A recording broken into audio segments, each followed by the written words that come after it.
Sebab Jokowi tukang bohong dan tukang tipu.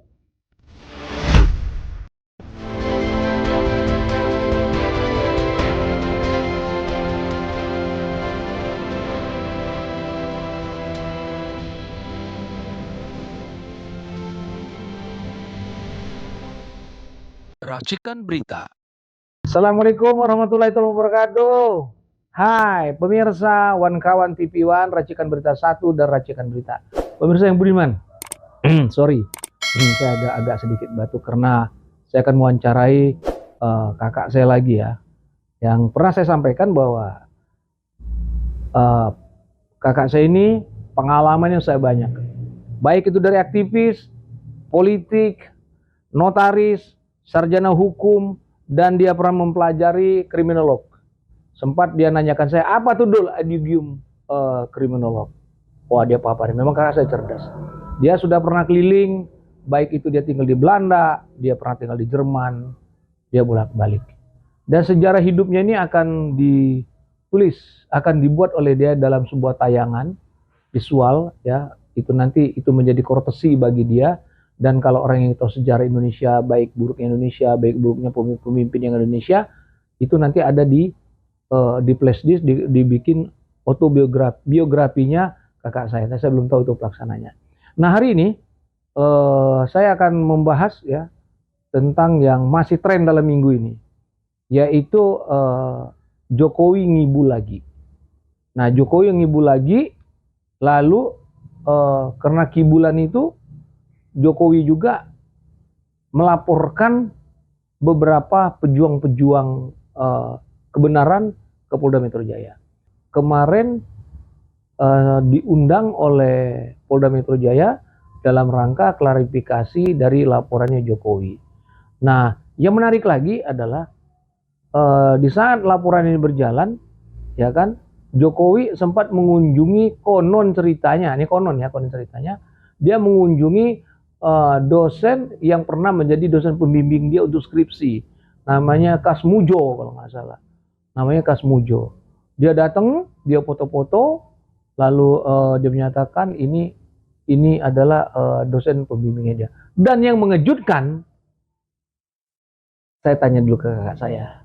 Assalamualaikum warahmatullahi wabarakatuh. Waalaikumsalam warahmatullahi wabarakatuh. Pemirsa yang budiman, saya akan tanya ke kakak saya. Yang pertama adalah menurut Da Asrul, laporan beberapa orang ini yang kemarin diundang oleh Polda Metro Jaya tentang masalah klarifikasi beberapa hal, pandangan Da Asrul sebenarnya ini gimana sih hukumnya benar yang dilaporkan Jokowi? Ya, kita kan semua tahu Sigit itu kan ditunjuk oleh Jokowi sewaktu Jokowi berkuasa. Jokowi tentu ada agreement baik lisan maupun tertulis, tertulis atau tidak tertulis dengan Sigit agar melindungi dia seandainya dia turun. Itu dugaan aku. Makanya di dalam hal-hal tentang masalah yang mengganggu kepentingan Jokowi, bagaimanapun polisi dengan jajarannya akan berusaha mengkriminalkan orang-orang tersebut yang bertentangan dengan Jokowi. Contoh banyak yang kita lihat, kilometer 50 anak buahnya Habib Rizik akibat si Jomhur, si Nenggolan, siapa lagi itu, Atta Taliwang, aktivis-aktivis itu kan banyak ditangkapin karena mengganggu eksistensi daripada Jokowi. Makanya diistilahkan kemarin itu kriminalisasi. Nah, itu udah dari dulu aku udah tahu tahun 60-an. Makanya aku nggak mau jadi polisi, ahli kriminal. jangan polisi ini sewenang-wenang. Maka belajarlah aku tahun 66 itu di UI, di Fakultas Hukum dan IPK. IPK itu singkatannya Ilmu Pengetahuan Kemasyarakatan, yang sekarang bernama FISIP, Ilmu Sosial dan Politik, Ilmu Politik. Jadi karena dia alat kepanjang tangan dari presiden, pemerintah, penegak hukum namanya, ya terang dibandingkan dengan angkatan-angkatan yang lain, yang paling lama saat sekarang ini ya Sigit. Dan itu terkejut berapa tingkat yang dia lompatin. Istilahnya, kalau orang Belanda bilang, onmoklok, nggak mungkin, tapi moklok. Mungkin. Karena kekuasaan. Masih ada yang di atasnya dapat lagi. Yang biasa nggak begitu. 2 atau 3 tahun itu pensiun. Kasih lagi. Nggak ada sepanjang sejarah. Inilah Sigit yang paling lama. 4,5 tahun kalau tidak salah. Iya, betul. Udah jenuh orang sama dia. Tapi Prabowo sampai saat sekarang belum dapat hidayah juga. Atau lagi sedang cari-cari. Nah, itulah. Kalau Prabowo udah diminta berkali-kali oleh publik, termasuk aku juga, harus dia ganti Kapolri ini. KPK harus dia ganti. Itu kan waktu rezimnya Jokowi. Dibuat undang-undang, dirubah undang-undangnya waktu dibuat sama Megawati dulu, dia rubah.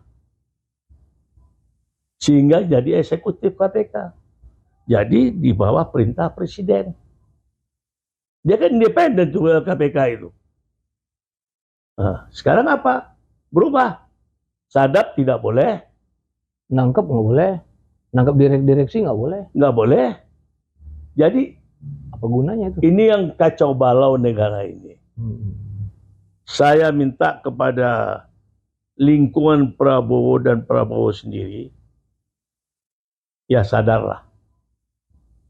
Bernegara, berbangsa, dan bernegara. Sebenarnya kasusnya mereka berempat berlima ini sebenarnya dia masuk ke ranah apa sih sebenarnya? Polisi? Ya dicari-carilah. Sama aja kayak siapa si Bambang Tri sama si Gus Nur dicari-cari. Tidak ada. Nggak terbukti. Di sidang pengadilan, kalau ikutin sidang pengadilan di Surakarta itu.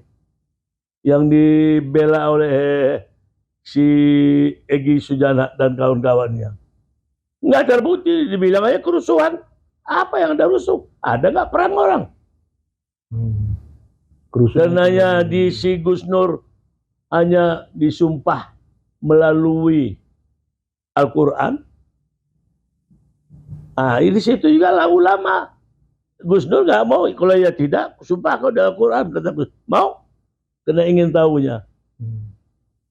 Keyakinan dia sebagai dia orang Islam. Nah, kalau ada sumpah Al-Quran, ya sama juga sama. Kita dengan Allah kan? Iya. Akibatnya nanti kau akan kena azab itu. Kena azab sama Tuhan kan? Itulah akhirnya masuk juga turunnya. Nggak terbukti. Coba periksa putusannya, pertimbangannya. Nggak ada. Tapi kan ada yang mengatakan begini sebenarnya ini peristiwa pidana peristiwa atau apa gitu istilah bahasa itu. Menurut gimana sih itu? Mereka akan kena hukuman itu katanya. Iya, dianggap kerusuhan. Menimbulkan kerusuhan yang mana? IT nggak ada apa yang dia siarin. Karena Jokowi kan presiden, pejabat publik. Digaji uang aku sama uang kau gaji dia. APBN Republik ini 82% dari pajak-pajak rakyat Indonesia. Ya wajar dong. Aku minta pertanggungjawab dia, penjelasan dia secara terbuka. Emang siapa dia? Memang ini monarki Republik ini. Aku aja dari kecil udah berjuang untuk mempertahankan kemerdekaan, ngasih makan tentara. Kok enak-enak aja dia. Tapi equal before the law. Hukum itu sama. Nah, sekarang sudah lengser. Mau jadi apa lagi dia? Jokowi ini. Jadi itulah. Jadi karena kekuasaan. Menurut Asrul nih ya, ini bicara masalah pandangan Asrul ya, berdasarkan Asrul kan karena nonton di YouTube, iya, itu kan di TV, dengar TV, berarti kan kalau di koran aku udah malas bacanya. Ya, jadi menurut Asrul kenapa Jokowi sampai setakut itu gitu ya, hingga melaporkan ke sini? Kenapa nggak dari dulu dia menunjukkan ijazahnya itu? karena dia sudah salah. Dia lupa filsafat Jawa. Aku menganggap dia bukan orang Jawa asli. Gitu ya? Tidak. Aku yakin kalau orang Jawa asli, dia selalu dapat nasihat dari mbahnya, nenek moyangnya. Sedang aku aja dapatnya juga di Jogja waktu aku sekolah. Kelas 2 SMA tahun 63. Aku tinggal di lingkungan orang Jawa, di Jalan Noto Yudan, terakhir Jalan Dagen. Bahwanya kebenaran itu tetap akan muncul. Itu yang dia sadari, nggak dapat dari petua nenek moyangnya. Siapa bapaknya? Ajudan Aidit. Siapa ibunya? Ketua Gerwani. Kan terbongkar aja, kita tahu aja orang. Itu berdasarkan dari buku Undercover itu. Ya, Undercover. Udah baca itu ya? Saya ada bukunya, sampai sekarang ada. Dari Bambang Tri itu. Iya, ada Bambang Tri. Aku ada dua, Undercover 1, Undercover 2. Dalam tulisan itu menyatakan seperti itu. Iya. Ya, tapi ada juga yang terbukti ternyata di saat adik dia nikah dengan Usman, iya, betul dong dia menyebutkan binti. Iya betul, sebetulnya bininya, dia walinya. Iya, disebutkan Ida ini adalah anak binti Nitarja, betul. Iya. Nah, sekarang gini, kegaduhan ini sebenarnya serba susah kita. Ada bilang kegaduhan ini dikarenakan oposisi yang mengungkit-ungkit gini-gini. Padahal kegaduhan itu kan timbulnya kan ada sebuah peristiwa kan? Secara kausalitas itu namanya. Hukum ini kan kausalitas. Sebab apa maka terjadi? Sebab Jokowi tukang bohong dan tukang tipu. Itu aku katakan. Tukang bohong, tukang tipu. Berapa banyak, kalau kuulas tuh banyak kali bohongannya itu. Semua orang tahu. Aku kira 60-an ada semua itu. Sampai dia mengatakan juga dolar bisa menjadi 10.000. Dari 15.000, taik kucing sampai sekarang enggak. Nah, itulah Jokowi. Tapi orang yang tolol, yang bodoh, hidup makan sama Jokowi, tetap Jokowi dipuja-puja. Sewaktu Jokowi jadi presiden. Nah, kembali ke yang tadi, ke masalah yang Roy Suryo, Resmond Sianipar itu. Menurut Asrul ya, ini karena Asrul baca nonton YouTube, baca-baca laman-laman berita online. Ini sebenarnya yang mereka lakukan ini itu murni menggugah masyarakat atau ada sesuatu lain dari itu? Pandangan Asrul. Itu bukan politis dia. Mereka ini adalah idealis, mempertahankan, mencari kebenaran. Betul, pendapat. Sama kayak aku ditipu 10 tahun sama seorang notaris, maka aku sekolah notaris. Jadi mereka ini menguasai ilmu, apa tuh namanya? Digital forensik. Digital forensik. Digital forensik ini. Jadi mau tidak mau dia harus menegakkan kebenaran. Karena ilmunya itu. Dr. Tipa juga begitu, bentuk orang begini dia tahu. Istilahnya kalau orang bicara gestur tubuhnya aja udah tahu. Kalau orang Padang bilang lenggang-lenggoknya aja dia datang ke rumah orang. Orang yang arif udah tahu dia maksudnya yang datang ini. Nah, kalau orang sekarang namanya gestur tubuhnya. Jadi kan, ya. dia idealis, dia berpihak kepada kebenaran. Karena itu dia lawan. Buat apa dia sekolah? Kalau sampai mereka ini dikriminalisasi oleh penegak hukum, bayangan Asrul akan terjadi apa? Kerusuhan sosial. Oh. Aku menduga bakal terjadi kerusuhan sosial. Kenapa? Ini high tech teknologi ini dilawan kalau membantah dengan teknologi, tapi nggak bisa. Mereka ini idealis, mempertahankan kebenaran. Untung ada mereka ini. Kalau nggak ada, mentalitas bangsa kita ini kacau balau. Oh, generasi berikut. Kita berterima kasih. Aku bersyukur, berterima, makanya aku bilang Sirismon Olawan Sianipar, mutiara dari pantai Danau Toba muncul. Mana ada orang seperti itu? Biasanya orang seperti itu hepeng na mengatur negara. Motor orang Batak biasa. Kawan aku lingkup orang Batak.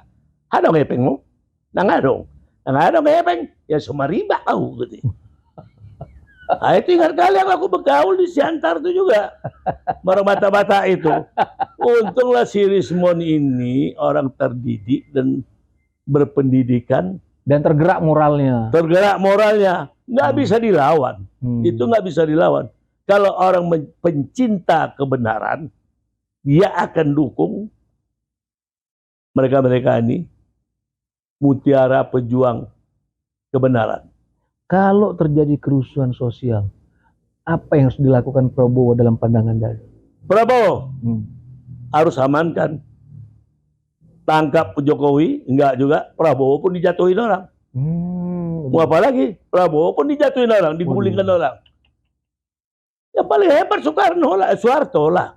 Soekarno presiden seumur hidup. Itu ada yang korban mati. Soeharto Panglima Gabungan, pangkatnya bintang 5 tuh aku yang ngusulin. Nanti kau boleh tanya sama aku. Tanya Yunus Sospia, buka koran Sinar Harapan. Di surat kabar aku munculkan itu. Sudah selayaknya Pak Harto ini dapat bintang 5. Karena aku baca American Encyclopedia. Syarat-syarat ini bagaimana yang mendapat bintang 5 ini. Dengan Pak Nasution. Terbuka pikiran aku. Dengan Pak Nasution. Bukan aku nggak ada Pak Harto, tapi Pak Harto gengsi, malu juga rupanya. Waktunya Faisal Tanjung tuh. Dia libatkanlah Nasution sama Sudirman. Padahal persyaratan bintang 5 itu ada syaratnya. Pernah memimpin Panglima Gabungan. Pak Harto memimpin Panglima Gabungan Trikora yang berkedudukan di Makassar. Angkatan Udara, Laut, Darat. 3 angkatan dia pimpin, dia panglimanya di sana. Pak Tahir jadi wakilnya. Oke. Jenderal Tahir. Kenapa udah Asrul memiliki inisiasi Pak Hartos menjadi bintang 5 dikarenakan yang tadi? Dikarenakan semua ada banyak bintang 4. Kok nggak ada yang istilahnya marsekal dari kita, jenderal yang bintang 5? Siapa yang menentang waktu itu? Nggak ada. Di waktu ulang tahun Golkar di DPP Golkar. Pertama aku ungkapkan di DPP Golkar, Mbak Tutut di situ sebagai pimpinan rapat. Bengong dia. Ini rapat begini dipimpin. Sekarang saya buka satu. Kok nggak terpikir sama elit-elit politik Golkar ini, gue bilang. Mengusulkan Pak Harto ini diberikan bintang 5. Tentang Bapak Pembangunan sudah bintang 5 sebagai marsekal, karena saya membaca di buku American Encyclopedia bahwasanya syaratnya seorang yang telah memimpin Panglima Gabungan. Apa yang membedakan Bung Karno, cara kepemimpinan Bung Karno dengan cara kepemimpinan Pak Harto? Beda. Soekarno kan dia berjuang bersama-sama tuh, bukan menjadi tentara dia. Dia orang politik. Yang berjuang itu Sudirman. Sudirman yang berjuang. Dia kan orang politik. Kalau Pak Harto tidak. Dia militer karir. Sebelum dia jadi presiden, dia Panglima Mandala. Sudah itu Panglima Dewi Kora. Melawan Malaysia dan Inggris dia lawan. Yang berpusat di Medan. Ya wajar lah. Kalau dia bintang 5. Bintang 5 diberikan. Dia meminta kan dia nggak mungkin. Ya. Tapi dari kalangan ABRI ini Faisal Tanjung kok diam aja. Sampai ku datangin Yunus Sosbia. Dia kasum pada saat itu di Mabes Polri. Bang. Mabes TNI. Mabes TNI di Cilangkap telepon dia. Abang tahu nggak Pak Harto itu dasarnya dapat bintang 5 itu? Enggak. Ini adik abang ini. Tolong buka, cari di Sinar Harapan.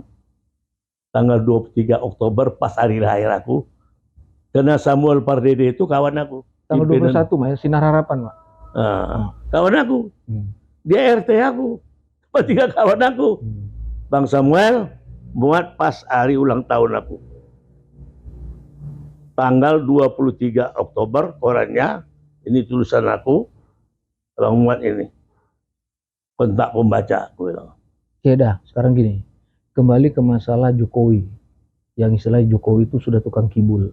Ini kan udah terjadi kan? Terjadi lagi adalah beberapa hari yang lalu dia mendatangi dosen pembimbingnya. Namanya Kasmujo. Kasmujo ya. Kasmujo nolak. Bahwa dia bukan. Nah, aku udah dapat juga. Nah, Nur Dasrul memang ini tabiat atau apa dia berbohong ini? Udah wataknya. Aku udah melihat dari awal semula. Rusak negara dia dipimpin sama Jokowi.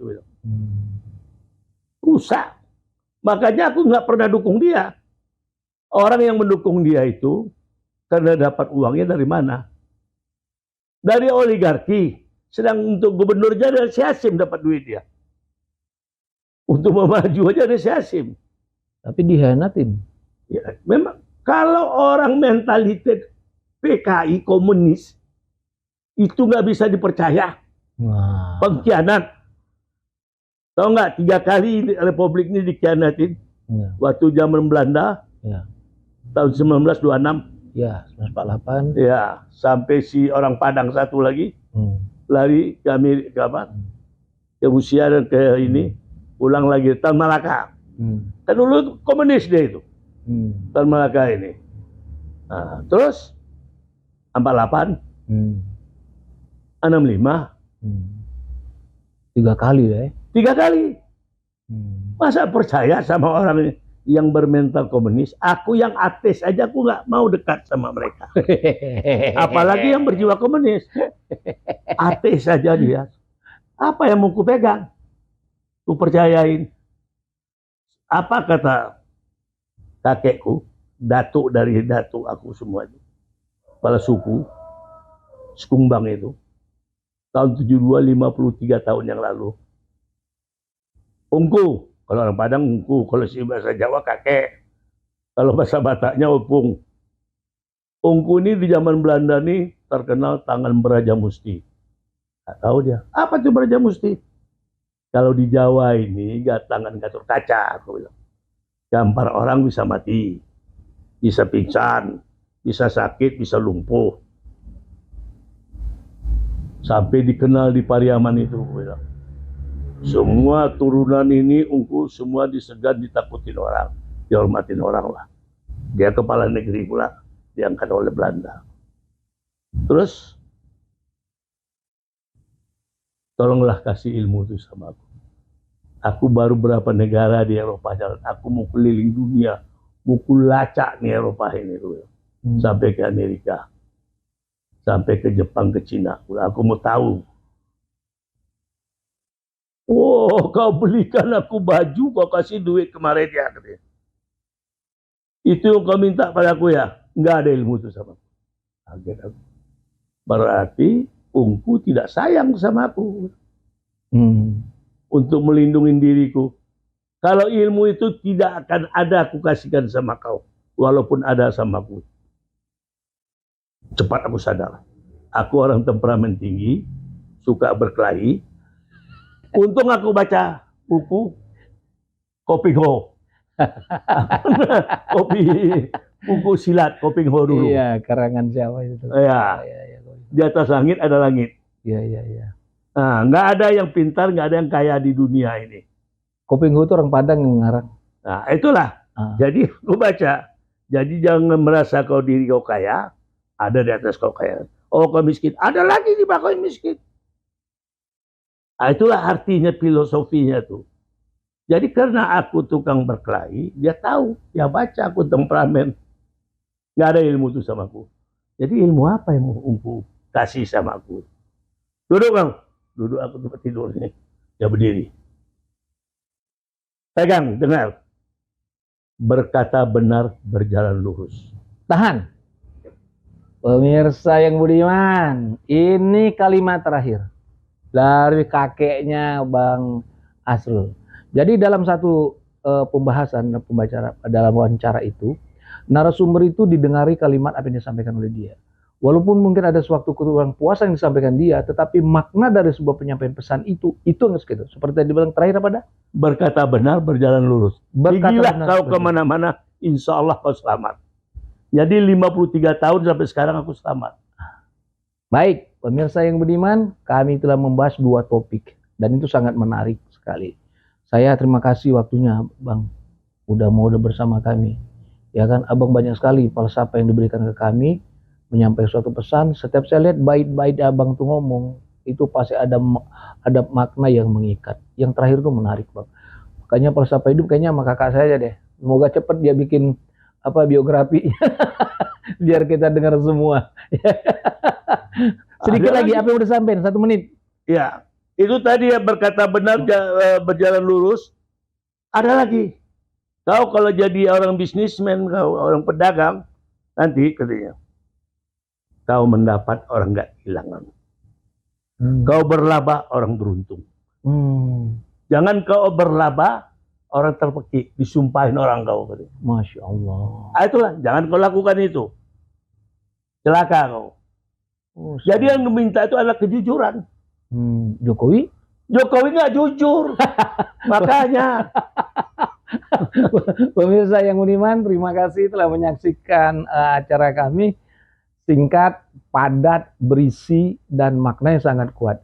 Apabila dalam penyampaian kami, wawancara kami berdua dengan kakak saya ini ada suatu hal yang mungkin kurang berkenan dan menyinggung perasaan pemirsa semua, kami minta maaf. Kesempurnaan hanya milik Allah, dan kehilapan selalu ada pada diri kami semua. Kami akhir wawancara kami ini, kami ucapkan wabillahi taufiq wal hidayah. Wassalamualaikum warahmatullahi wabarakatuh. Salam jumpa lagi untuk Wan Kawan TV One, racikan berita satu dan racikan berita.